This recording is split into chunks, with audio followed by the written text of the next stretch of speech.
Welcome everyone, my name is Laurens Wapenaar, I'm Product Manager at FinDock, and with me is Stefan van der Knaap, our VP of Product and Engineering, who's going to help us demo a few of our new features. Everything we're going to be showing you is already in your sandbox environment and can be tested and tried there, and will be pushed automatically to your production environment on Sunday, November the 27th. If you'd like to keep track of when and how the release is going, you can find it on status.findock.com. All right, so on to the fun part. Today we'd like to discuss a few things with you. We're going to update you on our current pilot features that we've been moving along and testing with customers. We have two new features that we'd love to talk about in more detail, and including showing you a demo of what it looks like, which is credit card MOTO, mail order, telephone order payments, and we've done some great work on the payment request generator, including adding ideal QRs. And at the end, there's of course room for all the somewhat smaller bugs and enhancements that we've included in this release. So to start with the pilots, we had two active pilots, one for improving the payment schedule performance and one for custom domains for giving pages. Both of these pilots were already in the features were already in the beta state, and after testing and adding a few improvements, we feel we can declare them generally available, which means for payment schedule performance that all customers will have our new improved faster payment schedules from this production release, and custom domains was already available with a beta tag. We now declare generally available because we are confident it's good as it is. We've added a new pilot feature, which is the MOTO feature, which we'll be discussing in more detail. Of course, the planning that you see here is under safe harbor. This is what we aim for, but if during testing with customers we find something bigger to improve or to make it even better before moving it GA, we definitely won't hesitate to do so. So what have we done to bring payment schedule performance to GA? We found one error with customer around deletion of all jobs, which we fixed, and we didn't properly handle malformed additional SOCL. So that should be all good, and which means that lots of payment schedules have been successfully run in customer environments, both in sandbox and production. So we're confident that this works as expected. For custom domains, we've done a few tweaks on the UX side to make it easier to send around the DNS instructions. And we've put some fail safes in just in case, setting up the certificates for the custom domain bills. We pick it up at a later time to improve the reliability of the feature. All right, so on to the new stuff, starting with the credit card MOTO. In case you're unfamiliar with mail order, telephone order payments, basically, MOTO means taking mostly credit card payments on the phone or on paper. The difference with online payments being that the person who owns the credit card is not the person who types in the credit card details, but sends the credit card details either by writing them down on a piece of paper or talking to an agent of your organization on the phone. And then this agent, who is not the owner of the card, types in the credit card details, and then we, FinDock, send those credit card details to your payment service provider, who eventually, of course, processes the payments. Now, this is separate from standard online credit card payments, basically because it's not the payer or the owner of the card that types in the details, which means there's additional requirements for security. We have implemented those, and we are now enabling you to take these types of credit card payments from Salesforce where your agents do their work. Before we move into the demo, just a high-level overview of what's included in the current pilot. So we allow you to accept one-time and recurring credit card payments this way, on the phone and on paper. And we also allow you to change a payment method on an existing recurring payment. So for instance, if you want to update the card that has been expired, someone wants to change the card they're using for your recurring payments, that's also possible with this feature. And we also allow you to store these cards for future use. If you, for instance, would like to take a new payment at a later stage. For now, the component only works with credit cards and only with the manual entry of single credit cards. We don't have a bulk upload feature of credit cards yet, and we focus on doing these payments with Stripe in the first pilot. Later on, we might add additional payment processors depending on the need of our customers, but the first version is with Stripe. All right, so let's get to it. I'll try to show you two things specifically. One, how we take a one-time payment with the Moto component, and two, how we set a recurring payment up with credit card. Everything I'm going to show you is in our core package, but it also works perfectly fine in exactly the same way if you use MPSP, for instance. So let's create a new installment, a receivable installment, because we want to take the money. Let's say 25 euros. You can choose a contact here, and let's also set a due date, and then save this record. Now, as you can see immediately on the right-hand side, you see the take payment component, which is what we call the Moto component in Salesforce. As you can see, it contains the open amount from the installment, and it allows you to enter credit card details. So to keep it simple, let's say we enter credit card details from a Stripe test Visa card. We show you the card brand that's used and in place, and we also validate whether the number is correct. So, instance, this one has a character too little. We tell you immediately that something is up. Secondly, we do the same for expiry dates. So, for instance, if I enter one in the past, it will tell me and prompt me to enter something in the future. Let's do next year. And we also validate whether your CVC or CVV code is long enough. For instance, for Amex, it would be possible to enter 4 characters here. Now, in this case, the CVC is mandatory, but we do know that some of our customers don't get the CVC, especially when the credit card details are written down on paper. We do have a setting that enables you to make this optional. But if you do have it or can acquire it, always use it, because it reduces the chances of the payment being rejected later by a bank. Now, once we've got the credit card details, we can simply press take payment. And in the background, we go to Stripe to securely send the credit card details and to take the payment immediately.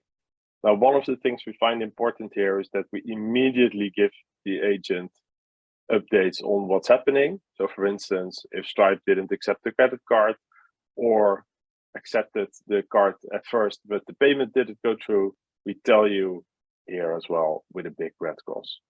But this one was successful. And now in the background, we wait for Stripe's update on whether the payment has gone through. So it might take a while, but indeed you now see here that we have a new payment of payment methods credit card and payment processor Stripe for the amount of £25 in this case. And the status has gone to collected. of this installment, and of course the open amount's been updated. Additionally, you will find the payment profile here, which contains what's left of the card details.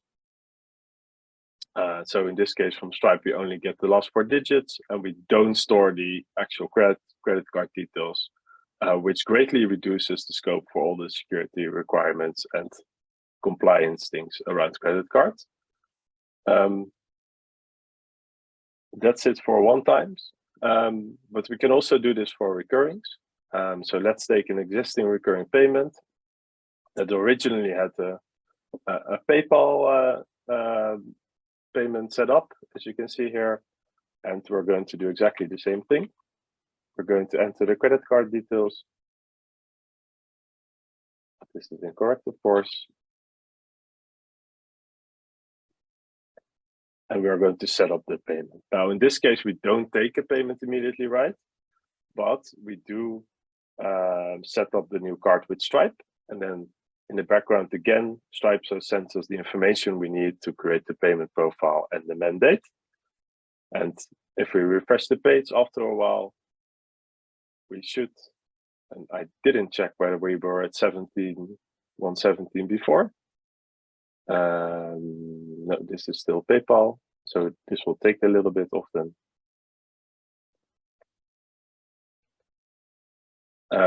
But in the end, this should also be updated to a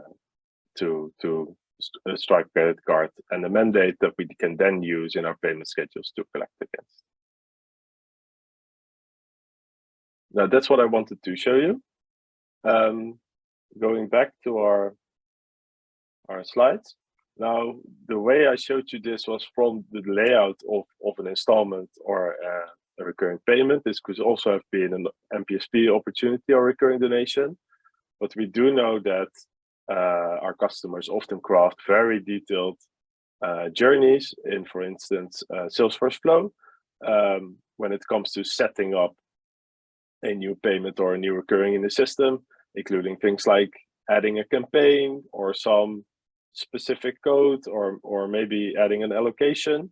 And although that's not possible from the component on the layout, we do allow you to include the component in, for instance, a screen flow. So you could craft a very detailed flow where you take the user first through creation of the recurring payment, and then show our components because it's a native Lightning component, and then take the payment from there or set up the card. So how to get started? If you'd like to try it out while we're during the maturity phases of pilot, beta, and GA, you can email me at laurens@findock.com, or of course our trusted support department to join us during the beta. We're now testing with a few select customers in pilot whether everything works as expected and covers all basic needs. And then during beta, we are open to even more customers again. If you want to start using it, it's important to mention that Moto is a paid add-on feature. It comes with additional compliance requirements like PCI that you need to also arrange with, for instance, Stripe. And you can contact your FinDock sales representative to get started through that way. Now, that's what I wanted to tell you about Moto. And now it's on to Stefan, who's going to talk about payment request generation. Thank you, Laurens. Thanks, and must say, really excited about the new Moto functionality, to be honest. Yes, the second big part of our release is around the payment request generator, and also our added feature to be able to generate for the Dutch market, to generate ideal QR codes. So for everybody who is unfamiliar with the payment request generator, the payment request generator is a tool in FinDock that allows you to generate payment requests outside the FinDock data model. So I think a very typical example is that, say there's a campaign with a number of campaign members attached to it. This allows you to generate, for example, unique payment requests per campaign member that you can include in your mailing or on your print. And then when customers use that to make to actually fulfill the payment, we are able to tie that together using the pre-generated payment request. Now, there are many different types of payment requests that we support, and they vary per region. So, for example, in Holland, we already supported the generation of tikkie payment requests, but also accept giros. But in Belgium, they use the OGM payment references on payment slips. Obviously, in Switzerland, they use the ESR code up until earlier this year. And so per region, there's different implementations of what a payment request looks like. And with this release, we added an extra type called ideal QR that is very relevant for our Dutch customers that want to use it to generate unique, potentially personalized QR codes using the ideal payment method. Now, the second big update that we made to the payment request generator, as you can see maybe on the screen, is that in the past it was possible to generate these payment requests on either for all campaign members that were attached to a campaign, or for all the records that were part of a Salesforce report, standard Salesforce reports that you use. Now we added a third source type to this, namely the campaign itself. So you can choose whether or not to generate a single payment request on the campaign level and use that for all your campaign members, or you can generate unique payment requests for your different campaign members. Now, the third addition we made to the payment request that we are really happy with, to be honest, is that it's a very dynamic tool, and you use it using Salesforce fields to input certain values. So you could say, hey, I want to generate a payment request for a certain amount of money. And then that number needed to be a field on either the campaign or the campaign member or on the report. And now with this new release, it can either be a field, but it can also be a static value. So it's easier to use without you having to create sometimes a bit unnecessary custom fields on certain objects. Well, let's show you this in practice. So here I have my Salesforce environment.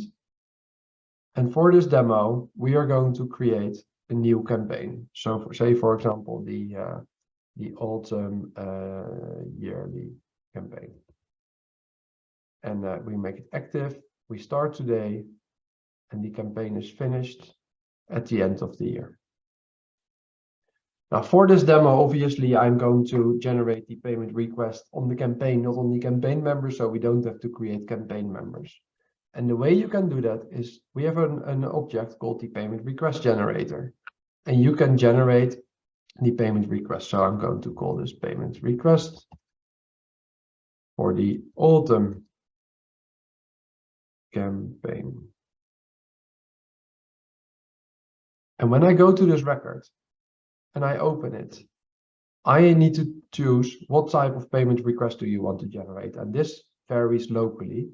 But for this demo, we are going to generate an ideal QR code using Buckaroo as the payment service provider who actually generates the ideal QR codes for us.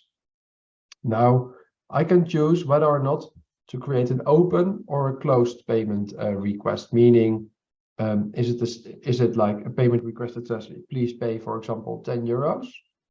Or can people also change the amount? Well, for this demo, we will do an open amount, and we don't want to generate it on records from a report or on all campaign members. We want to generate it on the campaign itself. Now, we need to give the input fields to the payment request generator, and we say it needs to have at least an amount field.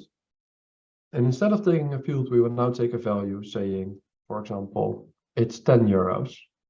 And we need to put in a description saying, this is for the webinar. The other fields, for example, the minimum amount or the maximum amount, are optional, not required, so we will not fill them in for now. And then last, we need to tell the payment request generator where to output the new created payment request. So we say, please add it to, and I already created these fields. Please add the reference to the payment request reference field, the URL to the payment request URL field. Please add the image to the payment request QR URL field, and the base64 image to the large text fields we created called payment request QR. And when we click save and start generating, in the backend, a batch Apex is now being started. That's actually going to, well, in this case, only for this record, but normally, right? It could also be for thousands of campaign members, is going to check and to see, go to Buckaroo, create the ideal QR. As you can see, it's completed and the status is done. So we can go back to our campaign. And we now see on this campaign, on the layout, we see a couple of things. We see that the attachment is that an attachment is added to the campaign, showing the ideal QR that we generated, or the QR code as a file, but also that the reference that we generated is stored in the reference field, that the payment request URL is stored in the URL field, and the QR version in the QR field. And if you want to use us, well, let us go here, just to show it off. So if you share this with your user using Salesforce, for example, using Salesforce out-of-the-box emailing or marketing cloud, when somebody opens it, he or she can, in this case, can already see the description. They can see the amount, and in this case, it was an open amount, so they can choose a bank and continue. Now, for people who also want to use this in print, we not only generated the file, but we also stored the QR code as a base64 string that you can export from Salesforce and give, for example, to your to the mailing house, and they can print this for you and include it in a nice way on your on different flyers for the autumn campaign in this example. Well, I hope this gives a bit of insight into what the payment request generator does, and for our Dutch customers, that it's also now being extra useful since it now also uses ideal QR as a generator type. Thank you.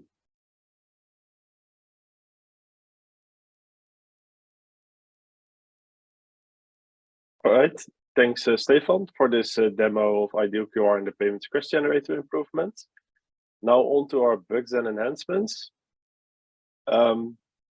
We've got a few new payment methods. For Stripe, you can now do Apple Pay and Google Pay also for recurring payments. This was already possible for one-time payments, but we've now also tested it with the recurring, and we've added Bancontact, a popular payment method, mostly in Belgium, to Stripe.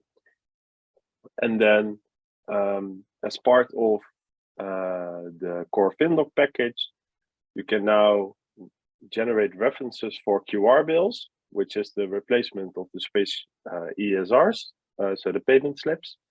And you can also reconcile these properly and automatically by uploading your bank statement files. Furthermore, a few things I'd like to highlight. So it is now possible to do guided matching, additional guided matching on Box Report, both if you use our Box manual package or if you use Smart Debit. There were a few codes in the Box reports that weren't properly handled, and there are all now.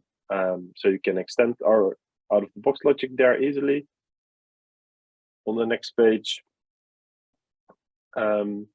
one thing I'd like to note is that we're on a continued journey to make our software more reliable. And one of the things we added here is that if a file is deleted when we've already picked it up for processing, after it was uploaded, for instance, to Chatter, then we handle that gracefully instead of blocking your entire processing hub and all your processes. Now it should just give you a nice error that the file that we tried to process had been deleted while we were still handling it. Of course, there's a lot more here, smaller bugs and enhancements that we don't have time to cover, but you can of course read about all of them in our release notes on our documentation website. And if you have any questions about any of these, please don't hesitate to contact us, and we'd love to tell you more about them. With that said, thank you for tuning in. We will stick around for some questions, but if you have somewhere else to be, then I wish you a great weekend. And thank you for being here, and see you the next time.